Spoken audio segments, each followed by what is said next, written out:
ತರುವಿನ ನೆರಳು ಕೊಡುವಂತ ಸುಖವು ಕೊಡುವನು ಕೃಪೆಯ ದಿನವು.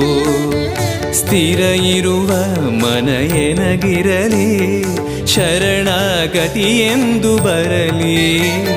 ಭಗವಂತನ ಪ್ರಿಯ ಮಗನಿವನ ಸಾರಿ ಬದುಕು ಇರಲಿ.